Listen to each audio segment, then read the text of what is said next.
libertad de América Latina aún guarda muchos secretos. ¿Hubo un único cerebro ejecutor detrás de las ansias libertadoras de todo el continente?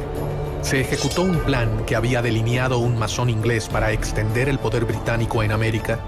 Los héroes del continente tuvieron que moverse sigilosamente, conspirando, buscando aliados y tomando decisiones que no todos podían llegar a comprender. ¿Cuánto tuvo que ver la masonería en este proceso?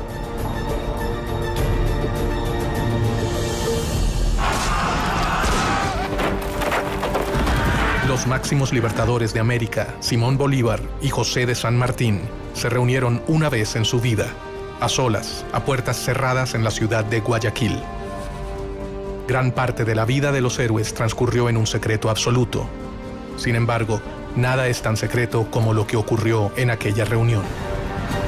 Se supone que discutieron los planes finales para la derrota de los españoles. ¿Cuál es la verdad sobre el rol de las sociedades secretas en la historia de la independencia de Latinoamérica? América no se hubiera independizado, sea la del norte, sea la central, sea la del sur, si la masonería no hubiera intervenido.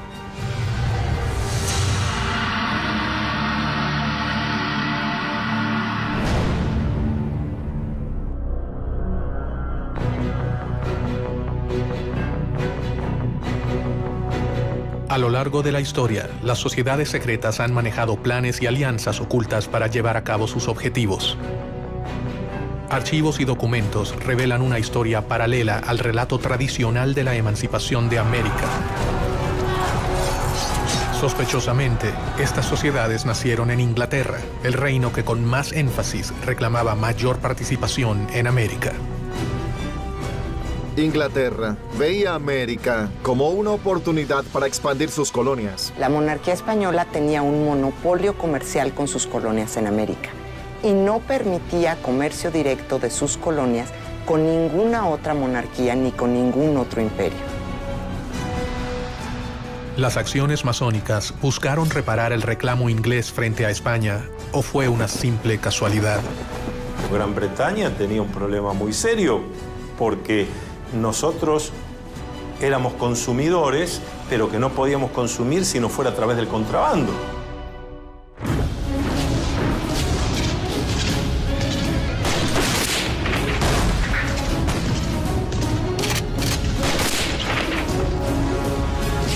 Después de las guerras napoleónicas, después de Waterloo, la economía inglesa está en una depresión y una recesión terrible, con altos niveles de desempleo, mucha disatisfacción, demostraciones populares, etc. Y la industria está como parada. Entonces, para Inglaterra, los puertos de las colonias españolas son extremadamente importantes.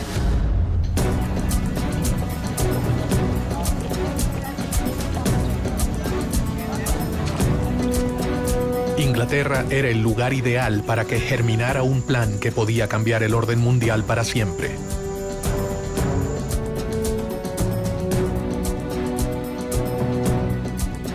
En este contexto, un venezolano conspiró contra el orden establecido: Francisco de Miranda.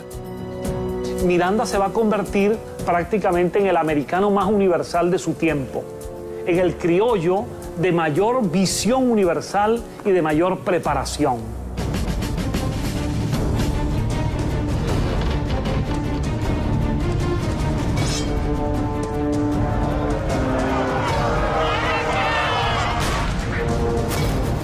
Tras haber vivido la independencia de los Estados Unidos y la Revolución Francesa, Miranda desarrolló una obsesión: que América Latina siguiera el mismo camino de emancipación. Él fue responsable de formar a los máximos líderes del continente, entre ellos a Simón Bolívar, José de San Martín y Bernardo de O'Higgins. Francisco de Miranda sabía que no se había embarcado en un plan sencillo, pero confió en el apoyo de sus hermanos masones. Él no fue el primero ni el único, pero sí un eslabón fundamental en una larga cadena de secretos y conspiraciones. Si existió un gran plan masónico, como el que decía Barruel respecto a la Revolución Francesa, es difícil decir que había un gran plan masónico. Lo que sí había era que había muchos masones que adherían a los ideales de la Revolución Francesa y que querían traer esos ideales a América. Los masones fueron temidos por el poder conservador, pero en secreto, gran parte de los máximos representantes de las monarquías pertenecieron a las sociedades. Desde ministros hasta reyes han abrazado en privado las ideas que rechazaban y condenaban en público. Porque acuérdense que en todo el feudalismo, el rey o el señor feudal estaba allí, se decía, por indicación divina. Y las distintas iglesias aceptaban eso. La masonería nació mucho tiempo antes de que la Revolución Americana comenzara a gestarse. Sus primeros objetivos fueron muy diferentes a los que terminaron adoptando a lo largo de su historia. Esta sociedad de constructores de obras sacras se convierten en una sociedad civil. Es al mismo tiempo un centro de reunión para personas instruidas, para personas con un cierto nivel educativo, con una cierta preparación. Y esta sociedad civil es la solución de lo que fue la crisis del pensamiento europeo. Es un espacio para el diálogo y para el cuestionamiento de elementos que hasta entonces habían sido pilares indiscutibles del orden político y social. Hacia fines del 1500, las sociedades masónicas eran una verdadera amenaza para los detentores del poder conservador. La iglesia, el ejército y las monarquías perseguían sin tregua a los librepensadores. Ellos representaban una gran preocupación para su poder. El valor más importante para defender que tiene un masón es la libertad. Entonces, todos aquellos regímenes dictatoriales, despóticos o dogmáticos han visto un peligro en la masonería.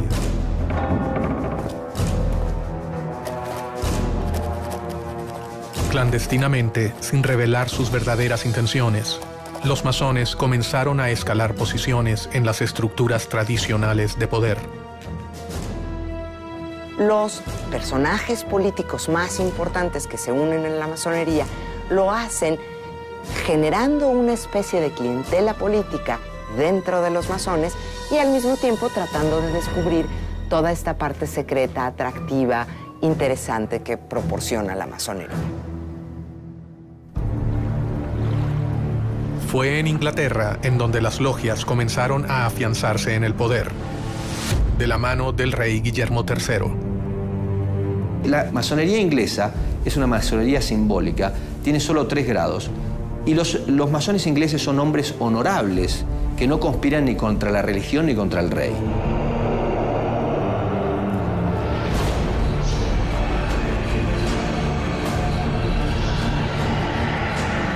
Gracias al impulso de Guillermo III, la Gran Logia Inglesa se creó en Londres en 1717. Ella sería fundamental para el resto de las sociedades. A partir de la Gran Logia Unida de Inglaterra aparece el libre y aceptado masón. Es decir, es el que se inicia en la orden, pero que ya no se va a ocupar de las construcciones externas, sino de una construcción interna, una construcción espiritual e intelectual. El poder de reclutamiento llegaría a niveles que los masones jamás habrían soñado. El rey inglés Guillermo III, fascinado por las nuevas ideas, se acercó personalmente a las sociedades masónicas y secretamente se unió a ellas. Se ha hecho mucha especulación sobre la condición masónica del rey. Realmente esa misma condición que de oficio, de gremio artesanal que tenía la masonería operativa, se lleva al campo profesional de los ejércitos.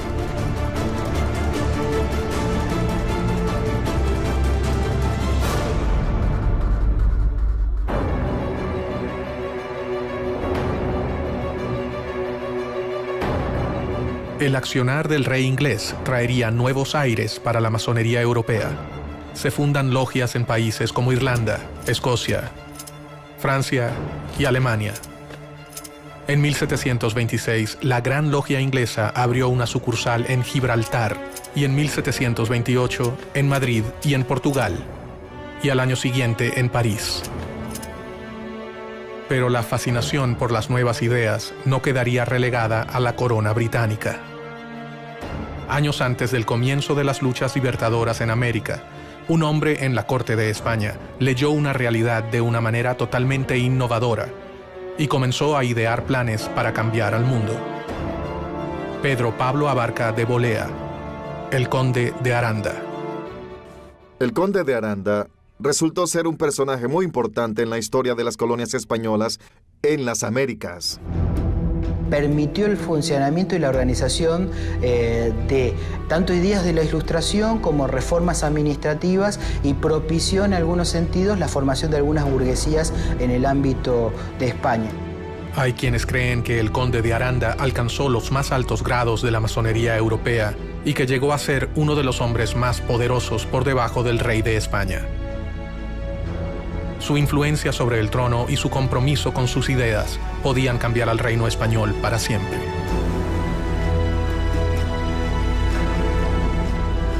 Con su consejo, es probable que hasta el propio rey Carlos III haya formado parte de la masonería española. Carlos III es el monarca que decide implantar lo que se conoce en la historia española como las reformas borbónicas. Las reformas que impulsó Carlos III afectaron a las colonias en cuanto a su administración, a la división geográfica y al rol que cumplía la Iglesia en aquella época. Una de las principales reformas borbónicas es limitar el poder de la Iglesia Católica en los territorios americanos y en la misma península.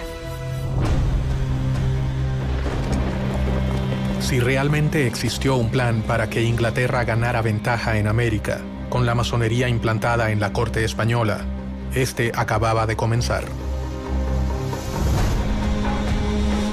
Un rey podía ser la pieza fundamental para acabar con el reino ibérico. Estaban a punto de sembrarse las semillas de un plan que podía acabar con el imperio español en América.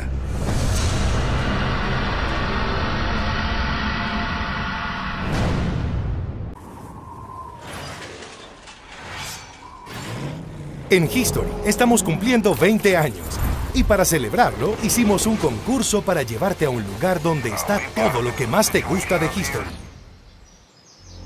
El HistoryCon en California. Escanea el código para participar y sigue las instrucciones. Puedes ganar un viaje para ti y un acompañante con acceso VIP y todo incluido. Si quieres ir al HistoryCon, participa en el HistoryCon curso. La masonería es una de las redes de sociedades secretas más importantes de la historia. Su organización cambió el rumbo de las relaciones entre América y Europa. Los grandes líderes de la independencia americana eran masones. Miranda, San Martín, Bolívar y O'Higgins fueron grandes maestros. ¿Qué intereses se ocultaban detrás de los planes masónicos? ¿Quiénes se beneficiaban?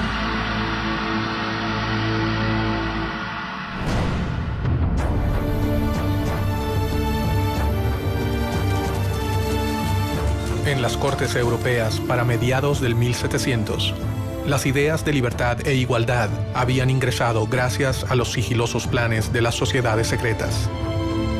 Y sus miembros debían moverse con mucho cuidado para sobrevivir. Habían sido víctimas de crueles persecuciones en Europa.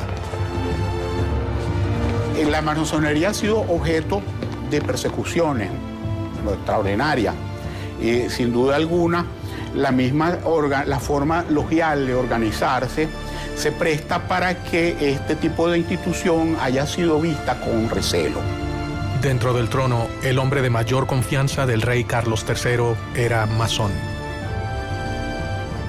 El conde de Aranda había logrado que sus ideas influenciaran a la corona, pero si era descubierto, perdería, además de sus cargos, su vida.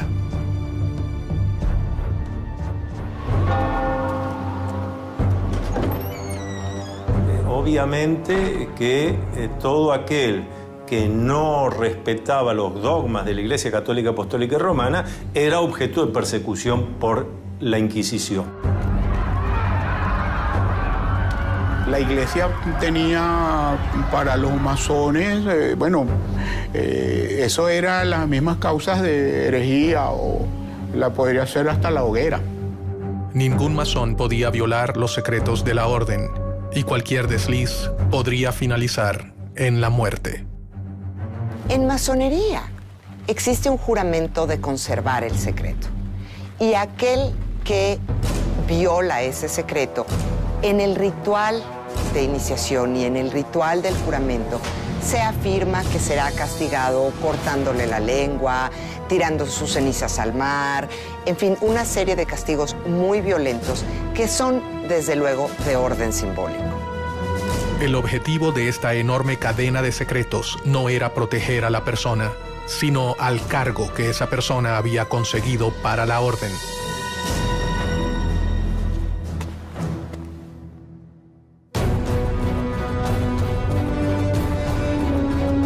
Bajo un gran secreto, el conde comenzó una lucha contra los poderes tradicionales.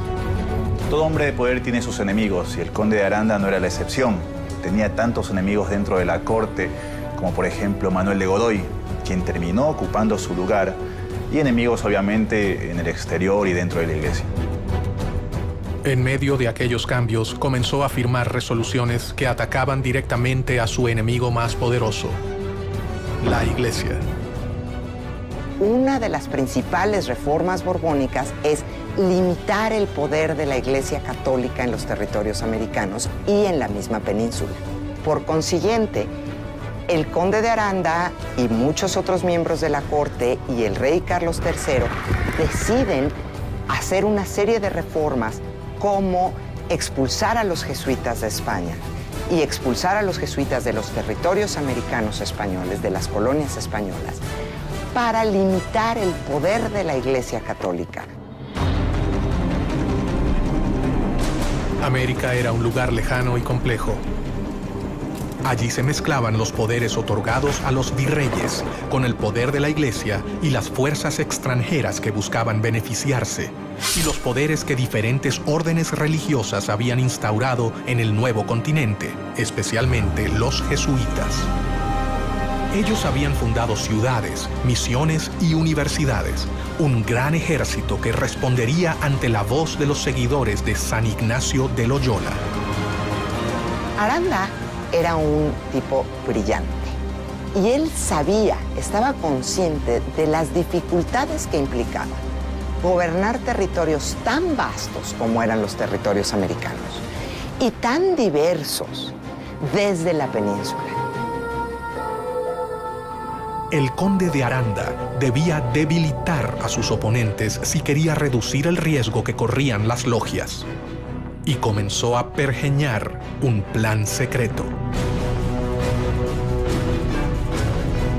Piensa que la mejor opción es dividir a América en 3 reinos independientes, gobernados por un miembro de la familia reinante, de preferencia por un hijo del rey, e implantar estos reinos independientes con una relación directa con España. Esto era para tener una relación más fluida con respecto al comercio y para que las decisiones no tardaran meses en llegar, o inclusive años. ¿Cuáles eran los verdaderos planes de Aranda? ¿Fortalecer a un imperio español o liberar a América para que pudiera comerciar libremente con Inglaterra? Los principales agentes de la época eran ingleses o franceses. Por tanto, aprovecharse de la posición de poder a fin de alcanzar el objetivo no era para nada descabellado. Fueran cuales fueran las verdaderas intenciones del conde de Aranda, sus ideas tenían fuertes detractores. Debía minar el poder de sus adversarios para que sus planes pudieran concretarse.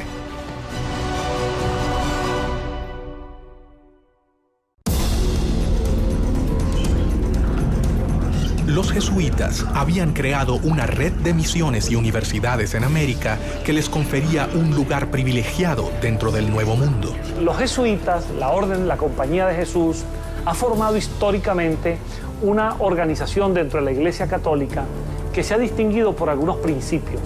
Es una orden religiosa con una especie de estructura jerárquica militar. La Compañía de Jesús se había arraigado con fuerza en las colonias españolas en América. habían logrado organizar a los pueblos originarios y gozaba de respeto y apoyo. Ellos tendrían capacidad de reacción frente a cualquier intento de cambio.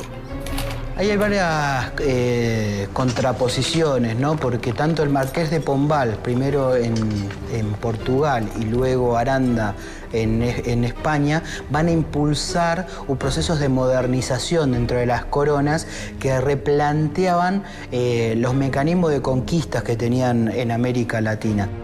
El conde de Aranda consideraba que los jesuitas jamás habrían aceptado sus propuestas sin pelear. Enfrentarse a su poderosa organización habría sido fatal, así que ideó un plan para lograr sus objetivos. Y esta fue una de las causas para que los criollos empezaran a sentirse violentados por la corona española, pues sintieron que no se respetaba el papel de una institución que para ellos había sido siempre tan importante como era la Compañía de Jesús.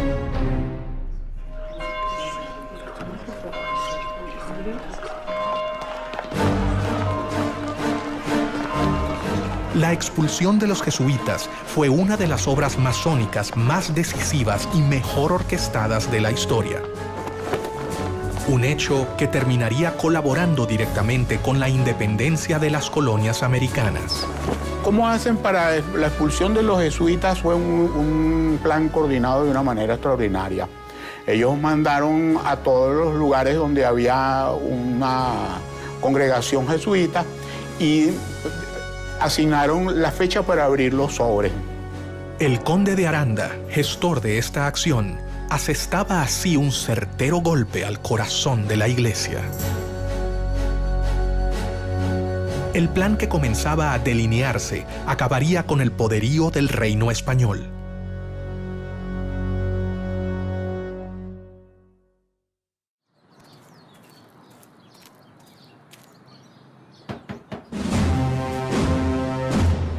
El decreto de Carlos III precisamente ordenaba que se abrieran los sobres ese día para que la operación no tuviera ningún tipo de resistencia.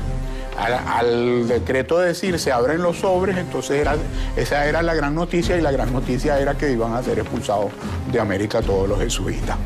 Pero en el momento que abrieron los sobres, esa fecha que se abrieron los sobres en toda América, en 24 horas estaban montados los jesuitas en los barcos y salían con destino al otro lado del Atlántico. Aranda había sentado las bases para terminar con las colonias españolas en América. Sin embargo, él nunca se imaginó que su plan se pudiera volver contra su propio reino. ¿O si lo sabía y todo fue un plan británico para poder obtener ventajas en las colonias americanas?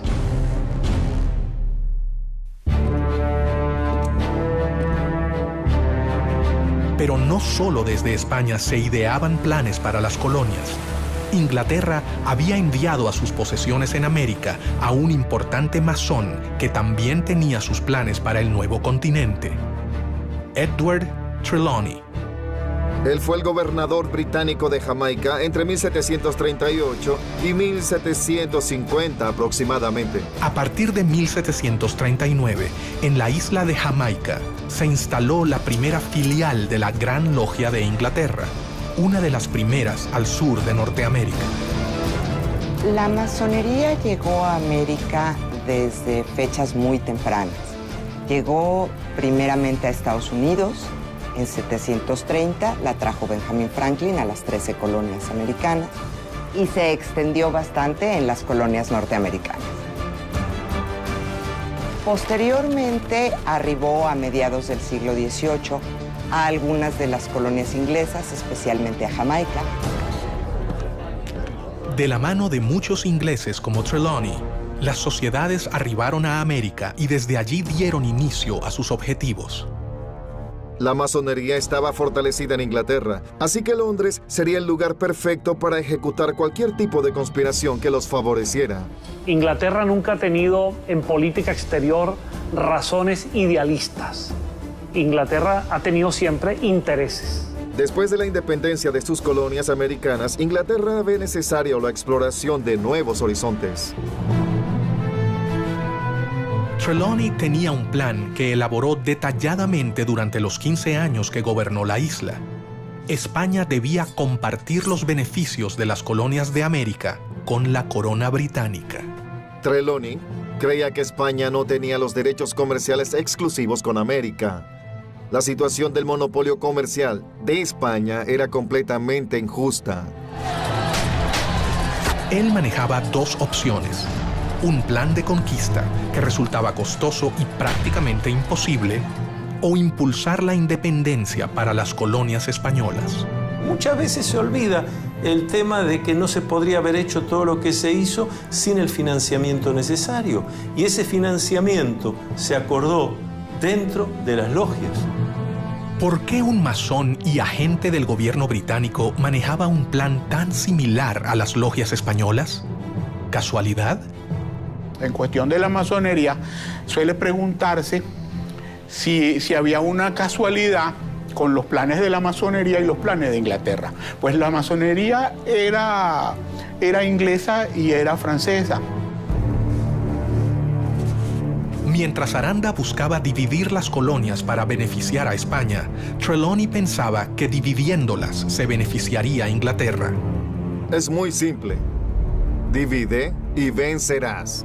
Si bien ninguno de ellos fue capaz de llevar a cabo su propósito, un grupo de hombres americanos, más de 50 años después, comenzarían a conspirar para que el plan se cumpla. El poder no está en un iluminado porque Dios así lo quiso, sino que el poder está en el pueblo porque Dios así lo quiso. Los miembros aceptaban las premisas y un puñado de hombres alcanzaba a saber toda la verdad.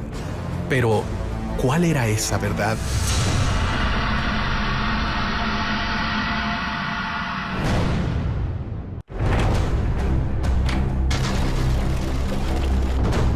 Lentamente, las logias comenzaron a llegar a América Latina y los masones llevaban las primeras sociedades al nuevo continente.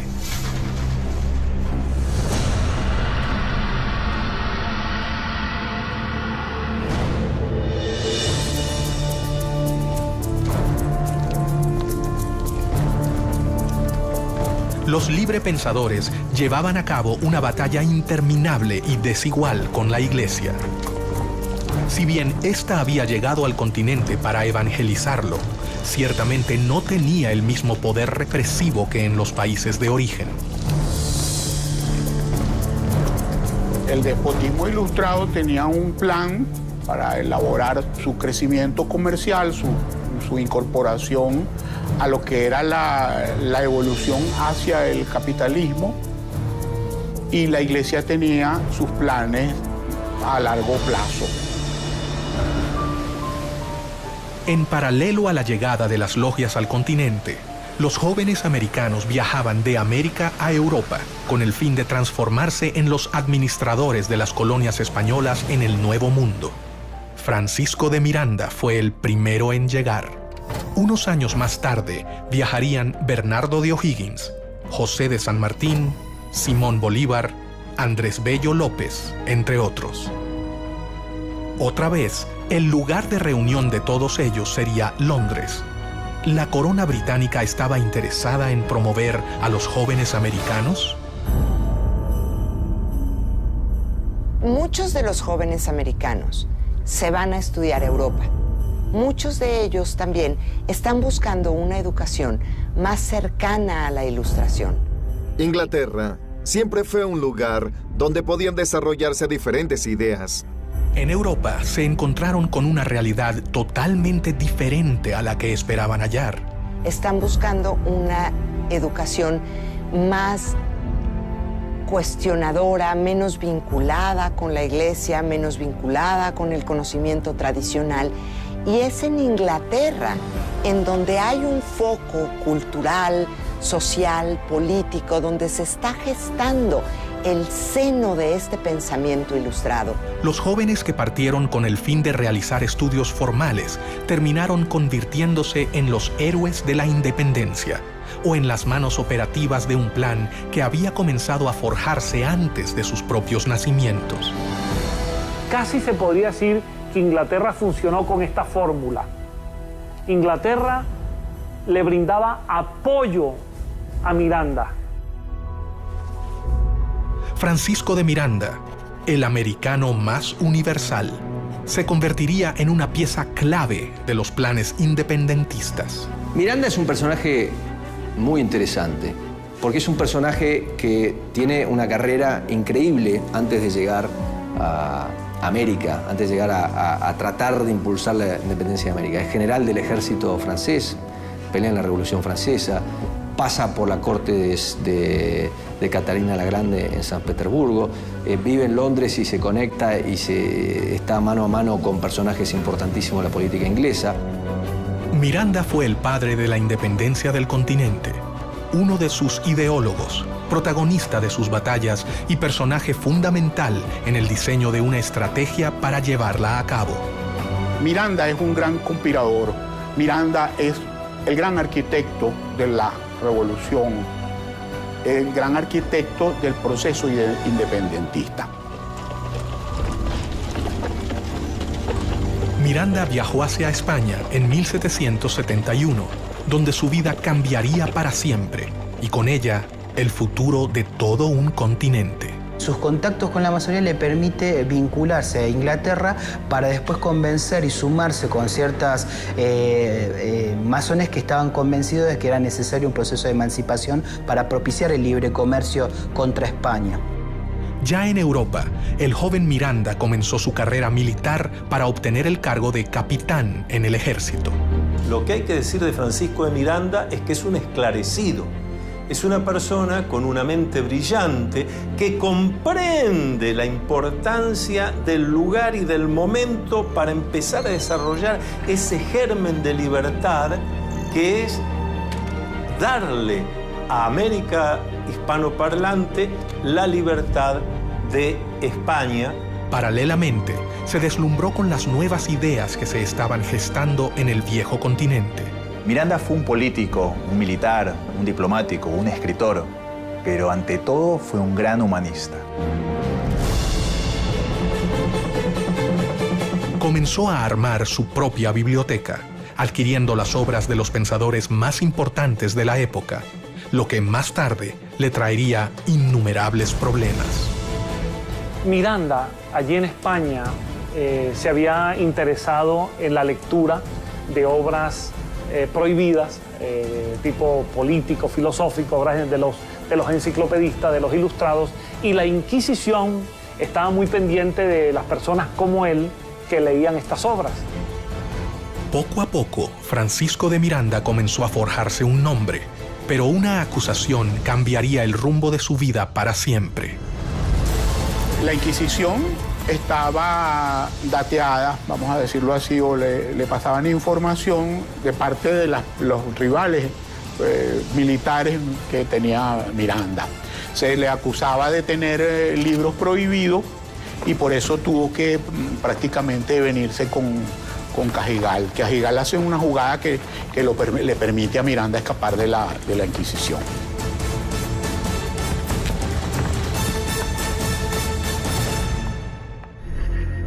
Y a partir de allí, Miranda es declarado prófugo de la justicia española, pasa a ser perseguido por España y obviamente, a medida que se van produciendo los acontecimientos, Miranda, cada vez la persecución de España es mayor. El 10 de julio de 1783 llega a los Estados Unidos. Ya se ha producido la declaración de la independencia, el hecho independentista de Estados Unidos, y Miranda se apasiona por ese proceso.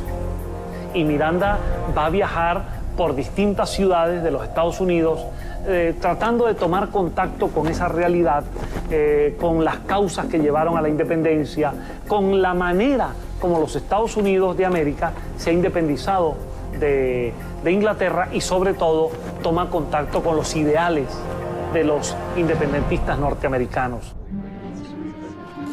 En Estados Unidos, Miranda terminaría de comprender qué debía hacer. Había llegado al país que acababa de independizarse y allí conoció a los grandes protagonistas de la independencia. Especialmente trabó relación con George Washington.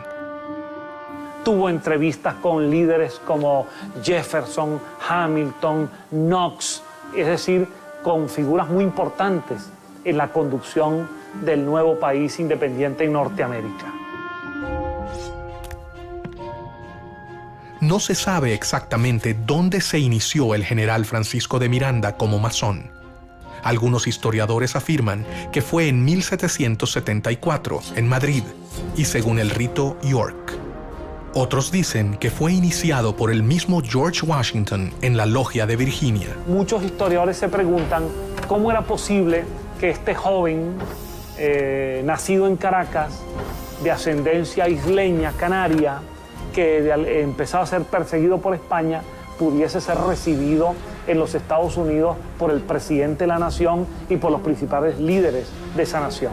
De allí nace, entre muchos historiadores, la posibilidad de que Miranda en esa relación haya estado apoyado por la masonería. Su futuro comenzaba a dibujarse. El hombre que había servido al ejército español alrededor del mundo estaba por transformarse en la pieza clave para que perdieran sus colonias en América.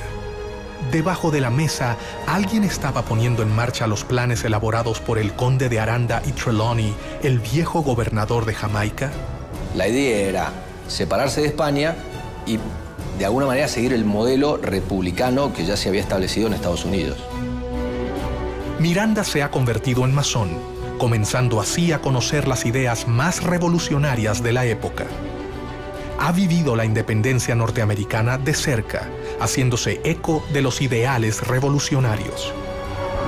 Ha sido acusado por el país por el que arriesgó su vida y ahora mira hacia su continente. El futuro héroe de la revolución comenzó a desarrollar cada vez más sus planes para independizar a América, pero sabía que no podía hacerlo solo.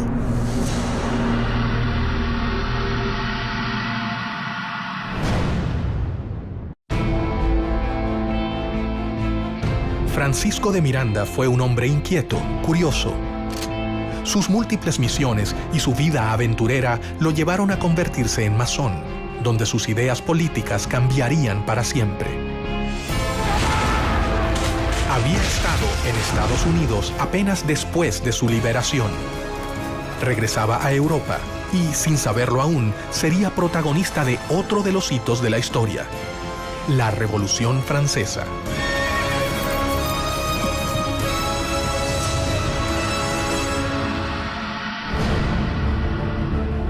En su afán por independizar a América Latina de España, en diciembre de 1784, Miranda partió de Boston a Londres y de allí viajó por varios países de Europa. Su idea era conseguir el apoyo inglés para comenzar el proceso independentista de América Latina. En Londres, Miranda hallaría la tierra fértil que necesitaba para cumplir con su objetivo. Inglaterra había encontrado al hombre que finalmente los haría desembarcar en las colonias americanas. Miranda sí utilizó a Inglaterra, en el sentido de que Londres le sirvió de base de operaciones durante muchos años, en el sentido de que Pitt le dio algunos respaldos económicos indirectos, en el sentido de que hubo figuras del gobierno inglés que le apoyaron. Miranda decidió recorrer diferentes países europeos en búsqueda de apoyo para su plan.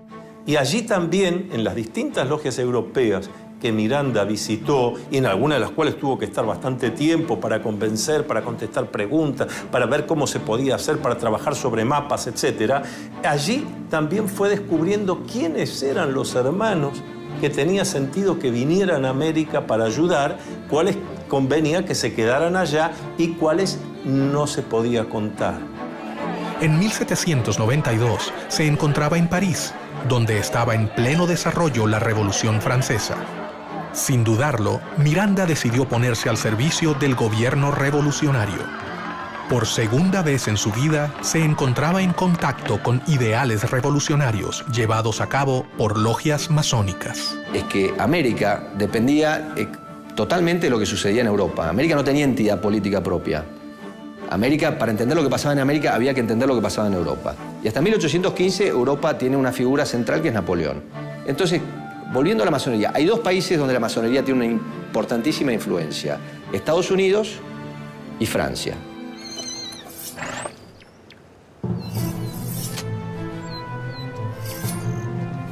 La Asamblea Legislativa, el gobierno francés en la época, lo destinó a Bélgica y Holanda para defender a la Francia revolucionaria del ataque de los ejércitos absolutistas. En aquellas tierras demostró su talento como militar y su enorme valor por defender los ideales revolucionarios. Francisco de Miranda entra con un contrato de mariscal de campo y entra en un momento donde los girondinos están tomando parte activa en este proceso. Es muy interesante porque el sector al cual Miranda está vinculado es al de los girondinos, y en Caracas se le acusaba más tarde de jacobino. Gracias a su aporte en Francia, Miranda se convirtió en el único latinoamericano cuyo nombre figura en el Arco del Triunfo.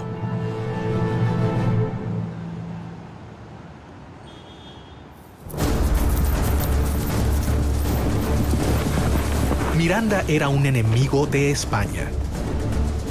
Londres era su aliada.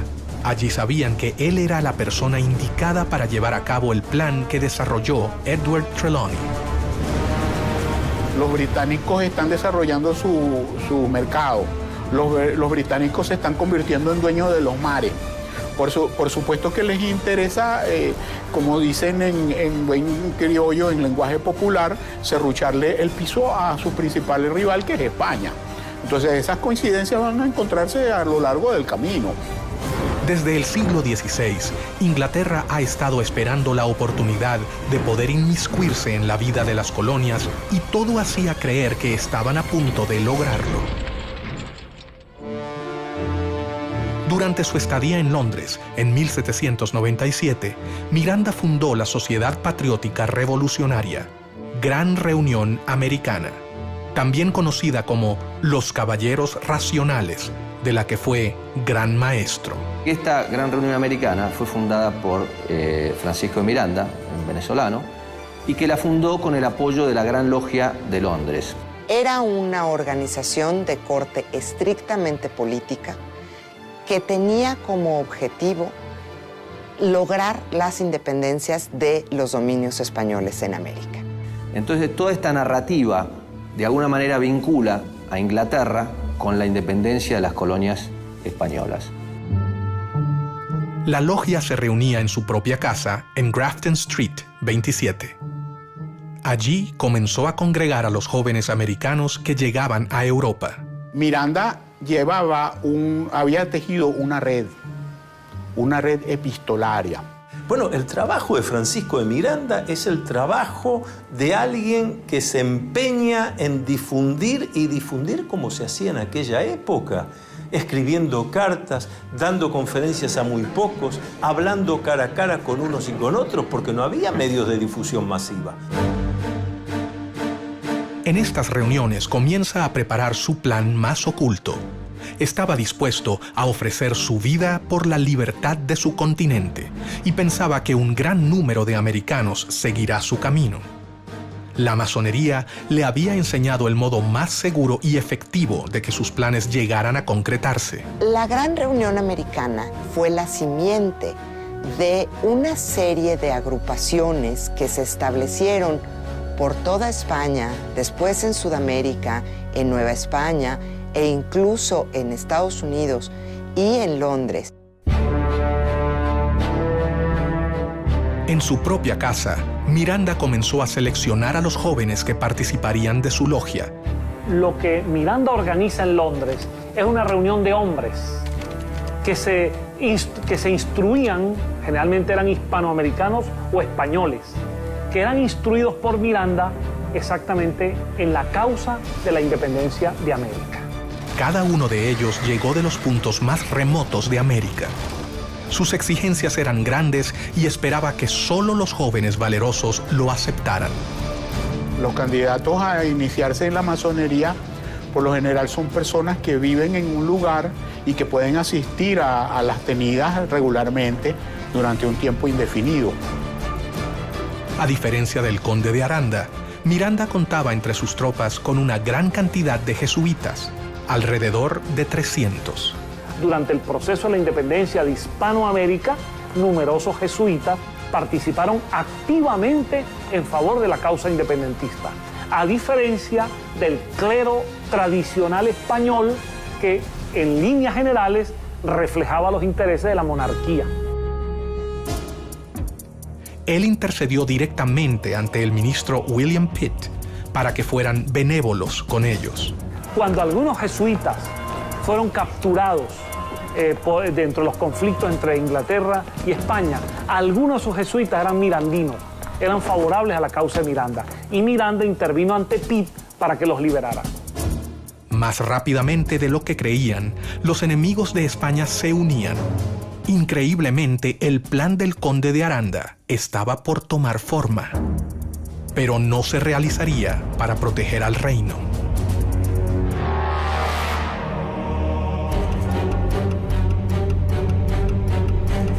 Francisco de Miranda sabía que la elección de los postulantes sería determinante para sus planes. Ellos tenían que ser líderes, comprometidos, fuertes y por sobre todo tenían que abrazar su causa y la masonería. No podía exponerse a que sus planes quedaran expuestos. Miranda había redactado un juramento, tal cual se hace en las logias masónicas.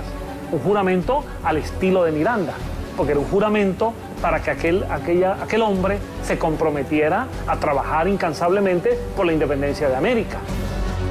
Mucho secreto, valor y constancia son la égida que os escudará de los brazos de los tiranos, decía Miranda a sus adeptos. No ha podido establecerse la fecha ni el lugar en los que Miranda se inició en la masonería, aunque no existen dudas de su condición de masón.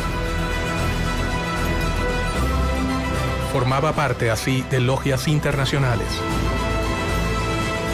Su actuación dentro de las logias, su decisión de crearlas, se debía a un plan superior digitado por la Gran Logia Inglesa. ¿A quién respondía Miranda?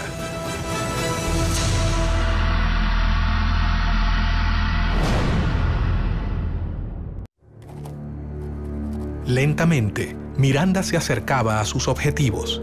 Sin embargo, una pregunta persiste en el aire. ¿A quién respondían sus intereses? Estaba muy claro que la potencia rival de España era Inglaterra. Y Miranda se había convertido en un enemigo de España. Luego, transitivamente, Miranda era un aliado de Inglaterra.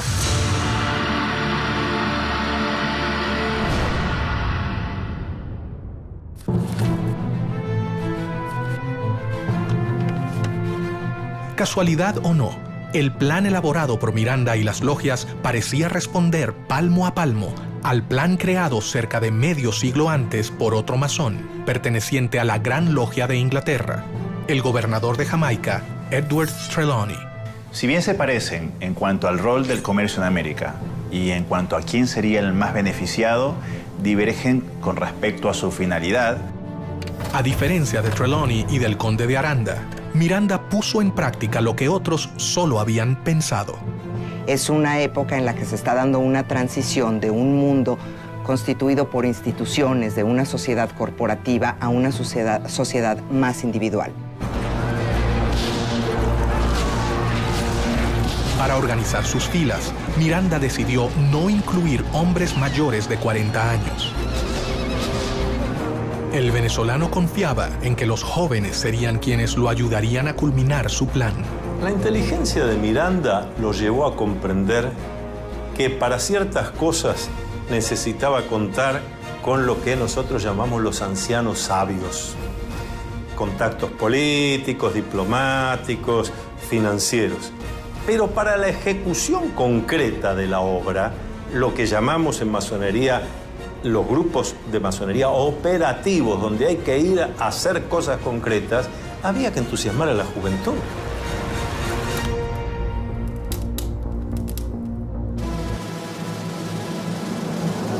Poco a poco, un plan se hacía evidente.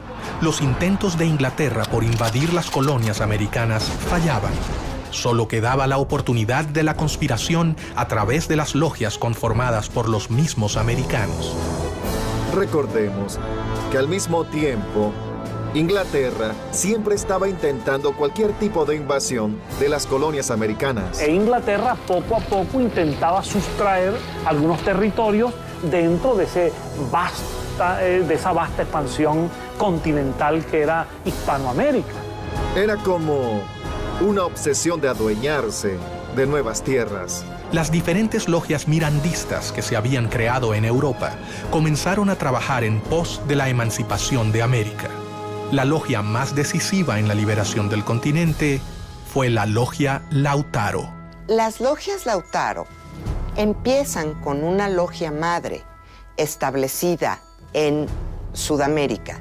Se considera, pero no hay certeza, que quien establece esta logia madre fue José de San Martín.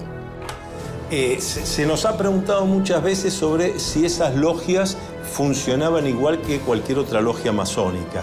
Sí en cuanto a los rituales, sí en cuanto a que tenían palabras, toques, secretos para identificarse, pero exclusivamente dedicadas al análisis de cómo se iba a conseguir la independencia de la corona española. Bernardo de O'Higgins y José de San Martín, sin dudas, fueron los dos hombres fundamentales para el funcionamiento de la logia. Para afiliarse a Lautaro, había que ser americano y jurar luchar por la independencia. Su lema era unión, fuerza y virtud, y en las comunicaciones usaban el símbolo masónico OO. Y sigue la misma estructura de los caballeros racionales, copiando la estructura masónica, con miembros que eran masones, como Carlos Alvear, y que establecen una logia principal que se convierte en la Gran Logia. Miranda se había asegurado de reclutar a los jóvenes americanos más prominentes que se encontraban en Europa. El sistema masónico aseguraba protección, anonimato y sobre todo la posibilidad de complotar en las sombras contra el poder establecido.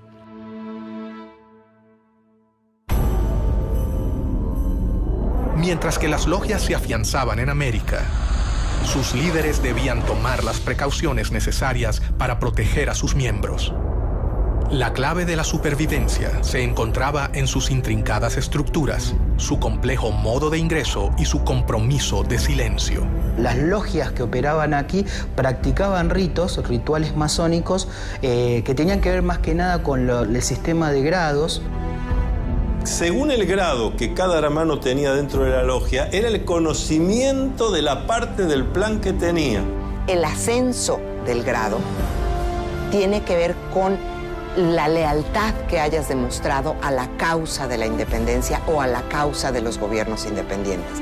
Las logias Lautaro tienen solamente 5 grados y el último grado está destinado para los líderes militares, que son aquellos que van a controlar, que son aquellos que van a llevar el mando de las armas en las independencias y después, mediante las armas, van a sostener los gobiernos independientes recién establecidos. Ninguno tenía todo el plan. De manera tal que si alguno de los hermanos hubiera caído en manos del enemigo y bajo tortura se hubiera visto obligado a revelar algún secreto, el secreto que revelaba era apenas un trocito de la totalidad.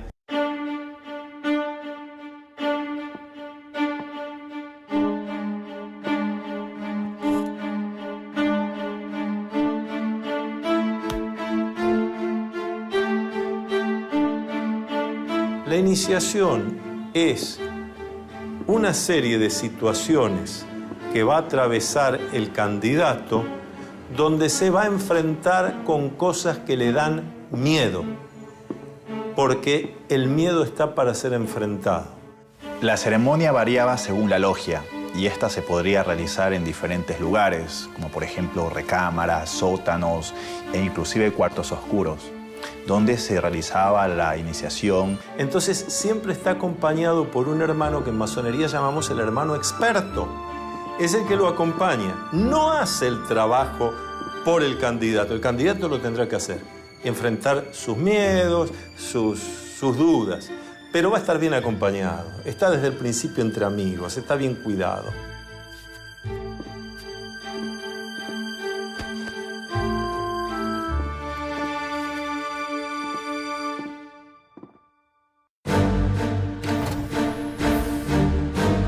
Uno de los primeros en unirse a la logia fue Bernardo de O'Higgins.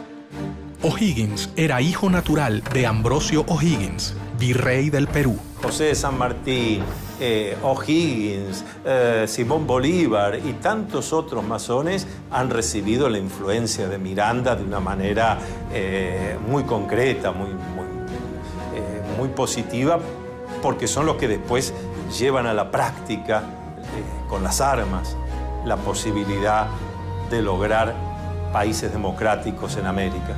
A los 15 años fue enviado a estudiar a Londres y allí conoció a Miranda.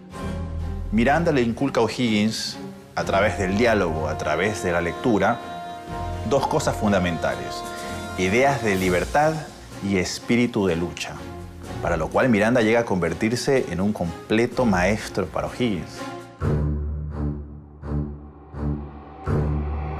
En 1801, Miranda le encomendó a O'Higgins que fundara una logia Lautaro de caballeros racionales en Cádiz.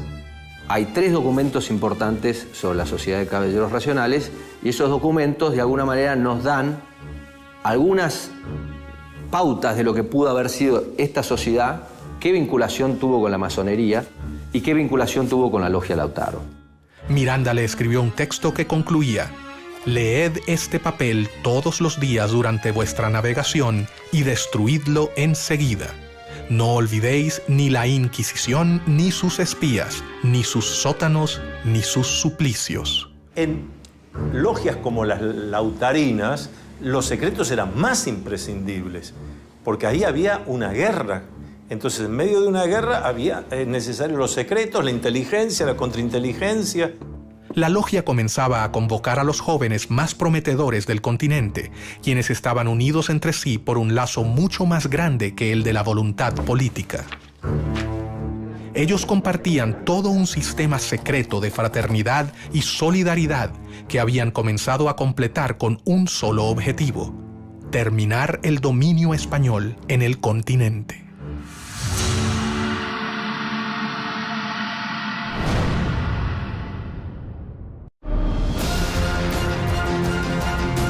Francisco de Miranda avanzaba en sus planes de liberar a América de España, basado en el ejemplo de la independencia de Estados Unidos que había presenciado de cerca.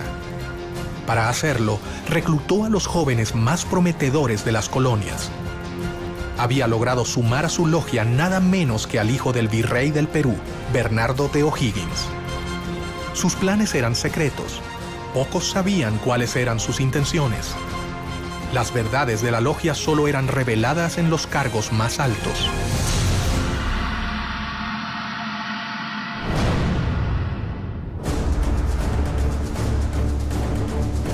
Rápidamente, O'Higgins se convirtió en una persona de confianza del gran ideólogo de la independencia latinoamericana. En una de las tertulias que solían compartir, Bernardo le narró la historia del cacique Lautaro. Miranda, inspirado en su vida, bautizó así su logia. Se llamaban Lautaro en homenaje a un cacique de un pueblo originario de nombre Lautaro que había combatido y había muerto peleando contra el ejército español del rey. Entre los amigos de Miranda se encontraba su compatriota Juan Bolívar, el padre de Don Simón, a quien conocería en el primer viaje que éste realizó a Europa. Una relación compleja, no una relación fácil. Vamos a ubicarnos históricamente. Miranda nace en Caracas en 1750. Bolívar nace en Caracas en 1783. Cuando Bolívar está naciendo en Caracas, Miranda está en los Estados Unidos, concibiendo a sus 33 años toda la relación de conocimiento de la independencia de los Estados Unidos y proyectando su lucha independentista en América. De modo que la diferencia de 33 años es muy significativa para entender la relación entre estos dos gigantes de la independencia americana. Bolívar llegó a Cádiz en 1803 y rápidamente fue admitido en la sucursal de la Gran Logia Americana, la Sociedad de Caballeros Racionales. Mientras que sus seguidores comenzaban a prepararse en Europa, Miranda decidió intentar realizar la primera revolución. El objetivo sería su país natal, Venezuela. Se habla de un intento fallido, una intentona golpista incluso de Francisco de Miranda en Coro y en Ocumare. Esto es una historia muy interesante porque ahí hay un inicio de la independencia. Para ello, primero viajó a New York. En los Estados Unidos, él concibe una expedición con la cual invadir las costas venezolanas y él pensaba que desde allí se iba a incendiar la pradera, se iba a lograr que los pobladores lo vieran a él como un redentor, como un liberador, y a partir de allí se iba a producir un estallido de independencia en Venezuela y en el continente. En febrero de 1806 partió rumbo a Venezuela con 3 barcos, uno de ellos llamado Leandro, por su hijo. La guerra había comenzado. Esos 3 barcos que él arma, antes que él termine de armarlo, ya la comunicación de Estados Unidos a España y de España a las colonias había llegado. Pero la primera expedición se frustraría antes de su inicio. Primero, desembarca en Ocumare de la Costa, 1806, y es repelido, es descubierto por los españoles, y las embarcaciones en que él venía son cañoneadas. Pero ¿qué pasa con Miranda en el 58 Braston Way? Él regresa con su esposa, la madre de Leandro, Miranda, que después fue presidente del Banco Inglés en Venezuela años más tarde. Si eso le dice algo, bueno, yo lo dejo allí con esa interrogante. Y él logra huir en el Leander, logra huir y refugiarse en las Antillas, pero las otras 2 embarcaciones terminan siendo apresadas por los españoles e incluso son ahorcados la mayor parte de los que venían como tripulantes y como guerreros en esas embarcaciones. Pero el hecho es que él sigue pensando en que el momento de la independencia de América ha de cuajar en algún momento. Y va a comenzar el periodo londinense en que Miranda concibe la lucha por la independencia desde Londres de otra manera. Lo primero que hace es fundar un periódico, El Colombiano. De modo que Miranda, además de un gran memorialista, Miranda se convierte en un pionero del periodismo también.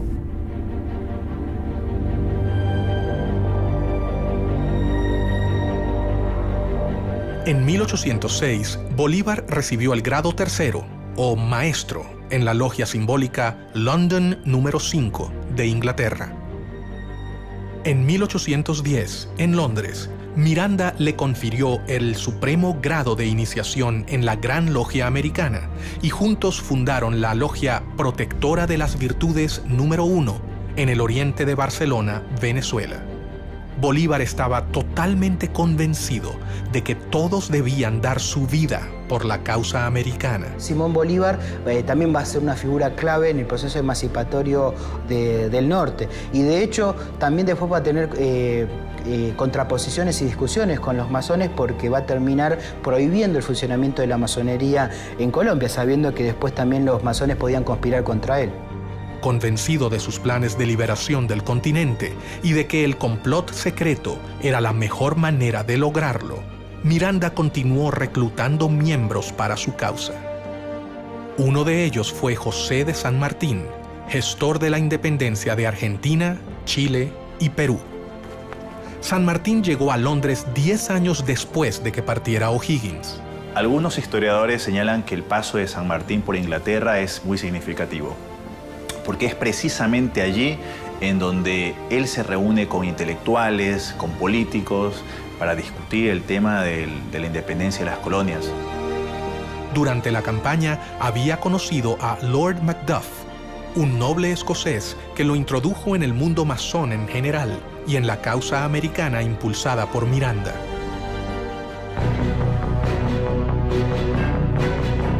Fue allí donde San Martín hizo contacto por primera vez con círculos de liberales y revolucionarios que simpatizaban con la lucha por la independencia americana.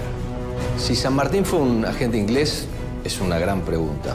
A los pocos que han sostenido que es así, han tenido que ser, han sufrido la ira del dogma sanmartiniano. ¿Cómo poder decir semejante cosa? El centro de difusión y reclutamiento continuaba siendo Londres. Allí, según algunas fuentes, San Martín se reunió con sus compatriotas Alvear y Zapiola. ¿Por qué razón San Martín se incorpora a esta logia? Es otro de los grandes misterios. Se incorpora después de haber estado casi un año en los campamentos del ejército inglés en Portugal. ¿Cuánto sabía el reino inglés de lo que sucedía dentro de su territorio? La realidad es que tenemos que entender qué es lo que significa la palabra agente. Lo que queda claro a cualquiera que lee la correspondencia diplomática y los archivos ingleses es que San Martín era un anglófilo.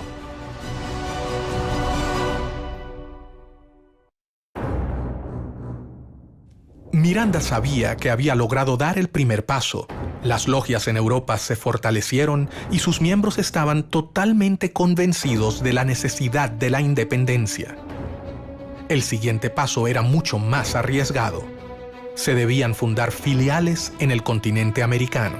Se establece una gran logia principal que se considera la logia madre y después se van estableciendo logias y grandes logias por todos los territorios sudamericanos y se vuelve la estructura en la que se apoyan estos líderes para atraer partidarios, para agrupar en esas logias a todos los que están buscando las independencias hispanoamericanas y una vez que se consiguen, para endoctrinar en los nuevos principios republicanos, liberales, a los que van a ser los líderes, los directores, los gobernadores de los nuevos países hispanoamericanos que se establecerán inmediatamente después de la consecución de las independencias. Miranda había logrado reclutar a los hombres más prometedores. Su plan estaba en marcha, pero el poder de España era superior a la resistencia que podían brindarle los futuros ejércitos revolucionarios. La realidad es que era una conspiración lo que querían los caballeros racionales, porque de alguna manera estaban conspirando contra el rey de España, porque querían implantar en América la independencia y la Constitución. Y eso era anatema para el sistema monárquico. Los viajes de formación de los jóvenes latinoamericanos en Europa tocaban su fin. Tras haber concluido sus estudios militares y haberse formado en las ideas del humanismo, los futuros administradores de las colonias volvían a sus hogares, pero no regresaban con la idea de mantener la administración colonial. Ellos regresaban con un nuevo objetivo: liberar a sus tierras de España. Miranda lo había logrado. Una compleja red de sociedades se había formado a lo largo de todo el continente. La independencia latinoamericana estaba en camino.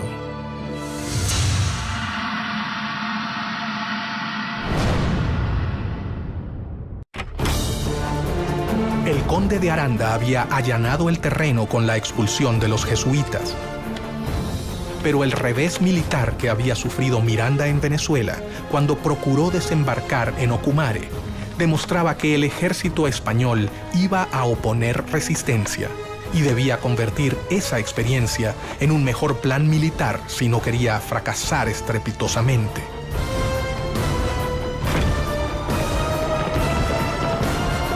La Francia post-revolucionaria iba a crear una ventana de oportunidad única.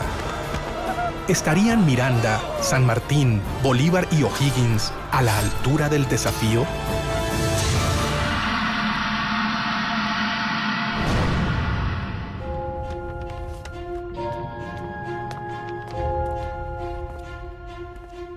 Mientras tanto, un hecho externo colaboraría con la causa: la llegada de Napoleón al trono de Francia y la instauración del primer imperio llevaron a Europa a una era de guerras, caos, alianzas y traiciones.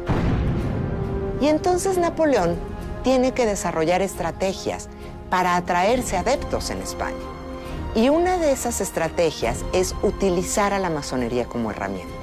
Hasta el momento en que ellos iban conquistando una ciudad, iban conformando logias y iban dejando sus cuadros masónicos como una suerte de control de la sociedad civil.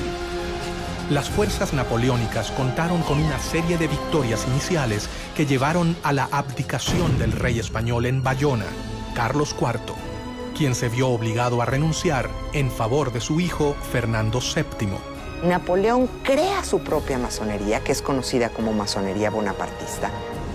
Incluye ahí a todos los que son denominados afrancesados, que son los españoles que aceptan el gobierno bonapartista y que reconocen a Napoleón y a José Bonaparte. Pero al poco tiempo, Napoleón decidió reemplazar a los reyes borbones de su trono, por lo que hizo abdicar a Fernando VII en favor de José Bonaparte, el hermano del emperador francés. Napoleón se burlaba de los masones, decía que era un grupo de imbéciles que hacían ceremonias ridículas, pero la realidad es que todos sus hermanos eran masones. No solo eran masones, sino que José Bonaparte, su hermano mayor, que luego es rey de España, era el gran maestre del Gran Oriente de Francia, es decir, era el líder de la masonería francesa. Y Napoleón utiliza la masonería como herramienta política. Y dentro de esas logias intenta difundir una serie de principios que hacen aparecer a su imperio como un imperio muy liberal, defensor de los derechos del hombre, defensor de los derechos del ciudadano, pero al mismo tiempo pues no deja de ser un imperio. Mientras Europa vivía convulsionada, las logias masónicas entendían que era el momento de actuar. Las sociedades americanas vieron con preocupación la invasión francesa sobre la madre patria. Entonces es en 1808 cuando se rompe la legitimidad y cuando la posibilidad de las independencias se presenta, porque el monarca que está ahí no es el monarca legítimo, no es el monarca reconocido. Miranda instó a sus hombres. El momento había llegado. De modo que en esos azares estaba Miranda en el medio. Miranda con su interés colocado en la independencia de Hispanoamérica.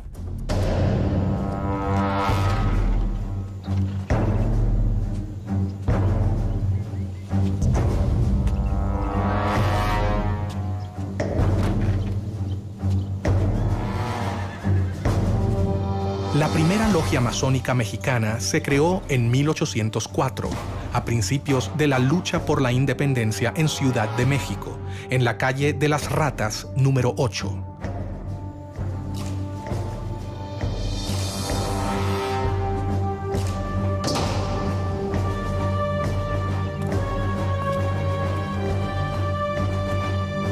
Una masonería muy poderosa, muy extendida, que produjo una enorme influencia en toda la política de México y del resto de América Central hasta la actualidad. Los masones mexicanos fueron los primeros en entrar en acción. En 1810, Querétaro era el principal centro de la conspiración para llevar a cabo la independencia política del país. Bajo el disfraz de saraos y reuniones literarias, los conspiradores se reunían en esa ciudad.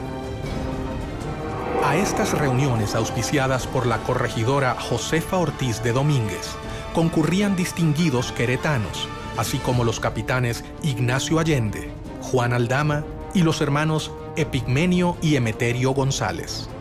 También asistía a ellas secretamente el cura de la parroquia de Dolores, Miguel Hidalgo y Costilla. Cuando ya se había fijado la fecha para el levantamiento, varias denuncias pusieron sobre aviso a las autoridades españolas y éstas procedieron rápidamente a sofocar el movimiento, cayendo sobre las casas de los conspiradores para encarcelarlos. Sin embargo, no pudieron contra ellos y el 16 de septiembre fue declarada la Independencia Nacional de México.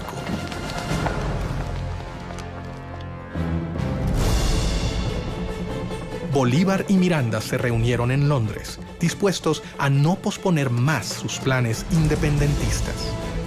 De hecho, el joven Bolívar toma la iniciativa, no autorizada por la Junta de Caracas, de invitar a Miranda a volver a Caracas.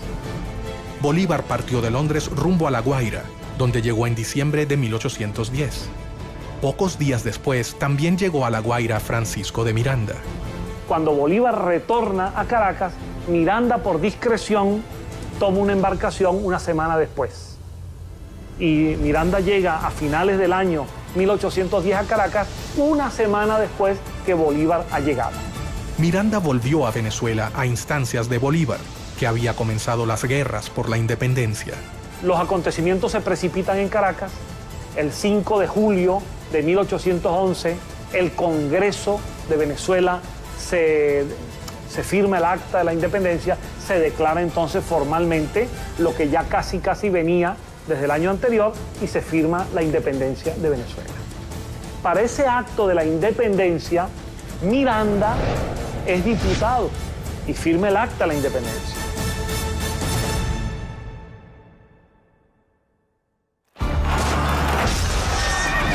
Miranda fue nombrado generalísimo del ejército venezolano, pero tras una serie de reveses militares, tuvo que capitular. Una de las causas que han forzado a Miranda a capitular es la pérdida de Puerto Cabello, que era la primera plaza militar de Venezuela. ¿Y quién estaba al frente de la plaza de Puerto Cabello? El coronel Simón Bolívar.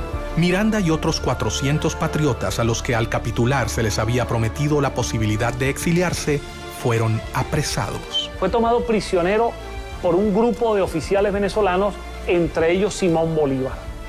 Y cuando ve a Bolívar, a Miguel Peña y a otros más que lo estaban deteniendo, Miranda exclama en una de las frases que más ha marcado el destino venezolano, una frase dramática hasta el día de hoy. Miranda dice: bochinche, bochinche. Este pueblo lo único que sabe hacer es bochinche. Y finalmente Bolívar es un agente histórico de aquellos que lamentablemente intervinieron para que Miranda fuese detenido. En mi opinión, un verdadero lunar en la historia de Simón Bolívar, la detención de Miranda. Las revoluciones habían comenzado. Los resultados hasta el momento eran confusos. El plan había sido preparado paciente y ordenadamente. Los masones no podían contar con un mejor contexto para ejecutar sus planes de independencia. América era un reguero de pólvora que quedaba a 10.000 kilómetros de la metrópoli que la dominaba desde hacía casi 3 siglos. De hecho, las logias masónicas permitieron resguardar este funcionamiento para permitir organizar y libertar a América dentro de un gobierno que era opresivo. Los masones habían cambiado definitivamente los libros y sus reuniones por las armas. Era el momento de la acción.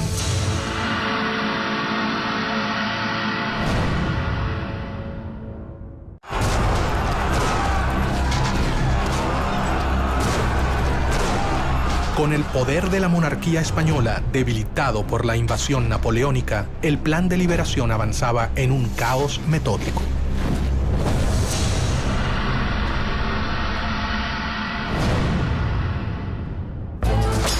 Dos caudillos se destacan en los ejércitos libertadores, 2 discípulos de Francisco de Miranda, José de San Martín, quien desde el Río de la Plata sube hacia el norte, y Simón Bolívar, que lleva la revolución en sentido inverso, desde Venezuela.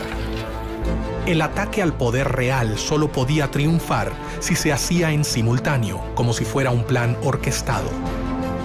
José de San Martín fue iniciado en una logia en Cádiz, España. Desarrolló toda su carrera masónica hasta llegar al grado de maestro masón, porque él había hecho un juramento. Como militar, él había jurado defender al rey de España y a lo que el rey de España dispusiera. Y ahí se ve la grandeza masónica de San Martín, que a pesar de en ese momento ser atacado por muchos de los que hasta ese momento habían sido sus compañeros, él decide ponerse por encima y hacer lo que había que hacer.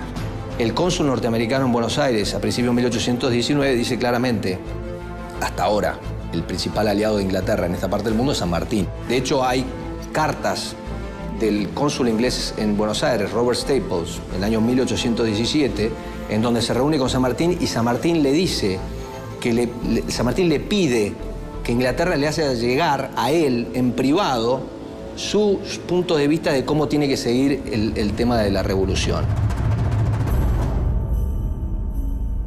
Pero Fernando VII logró regresar a su trono y cuando lo hizo, consciente del poder de las logias, instaló nuevamente el régimen absolutista.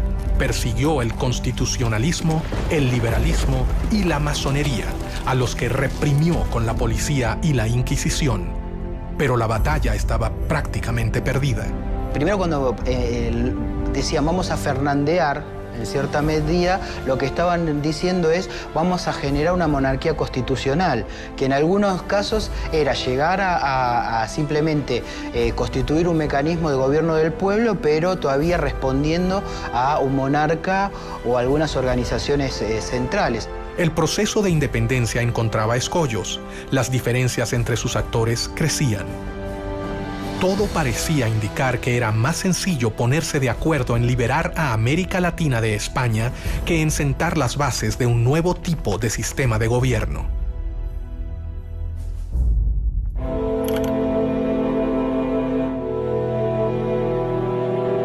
Mientras sus hombres cumplían un sueño de más de 100 años de espera, Miranda fue trasladado a España y murió en una cárcel antes de que la emancipación finalizase. El venezolano murió solo, pero sus ideas ya parecían ser realidad.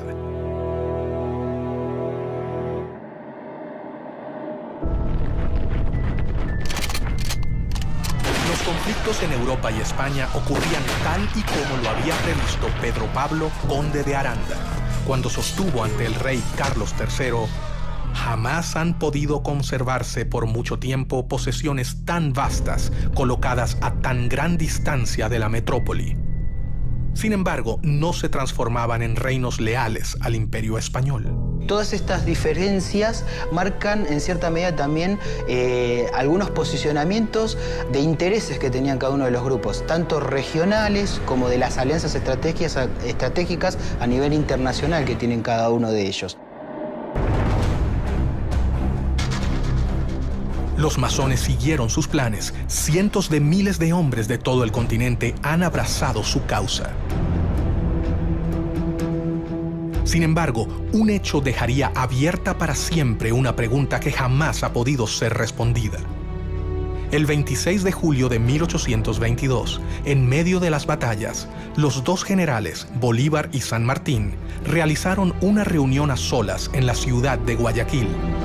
Era evidente, era necesario que se reuniesen los dos grandes libertadores, Bolívar y San Martín, que hasta ese momento no se conocían personalmente. Este va a ser su primer y único encuentro en 1822. Ellos conversaron y esas palabras que nadie jamás supo cambiarán la historia del continente. ¿Qué ha pasado ahí? ¿Qué ocurrió? Se ha especulado mucho, pero no lo sabemos. Pero no lo sabemos precisamente porque como buenos masones conocían todos los secretos y algo los lleva a tomar esas decisiones. Bajo una de las versiones más popularizadas, por ejemplo, en la Argentina, la influencia inglesa fue bastante nefasta y de alguna manera impidió que San Martín terminara su tarea liberadora y que de alguna manera lo forzó a retirarse de América en su entrevista con Bolívar. Tras conversar a solas, los hombres se despidieron. Pero al salir, la realidad había cambiado. Bolívar finalizaría la gesta independentista. San Martín se retiraría a Europa. Yo no sé si San Martín era un agente inglés. Lo que sí sé es que San Martín era un hombre que tenía convicciones políticas muy conservadoras que era conveniente para Inglaterra. ¿Tuvo algo que ver Inglaterra en esta reunión? El hecho es que los historiadores, algunos historiadores, han registrado que el propio saludo que se dan San Martín y Bolívar al conocerse en Guayaquil es un saludo típicamente masónico.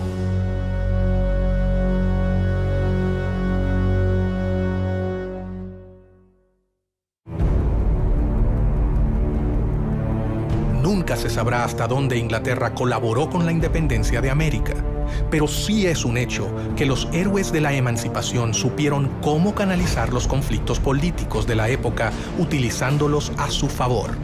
Napoleón decía que la historia no era más que una ficción acordada por la mayoría. Muchas veces lo que sucede es que la historia que escuchamos no es la historia real, es la historia que queremos escuchar de alguna manera o que nos gustaría escuchar. Entonces, con la masonería siempre hay un tema, porque en la explicación o en la versión oficial de la historia de la Gran Reunión Americana, inevitablemente se vincula la Gran Reunión Americana con Inglaterra y a Inglaterra, a su vez, con el proceso de la independencia. El plan de Trelawney, la recomendación del conde de Aranda y el sueño de Miranda lograba ser concretado por estos jóvenes que cumplieron con sus promesas hasta el final: liberar al continente americano. Yo te puedo decir que la independencia de toda América, América del Norte, América Central y América del Sur, es el resultado del trabajo de los masones en sus logias y de un plan masónico universal.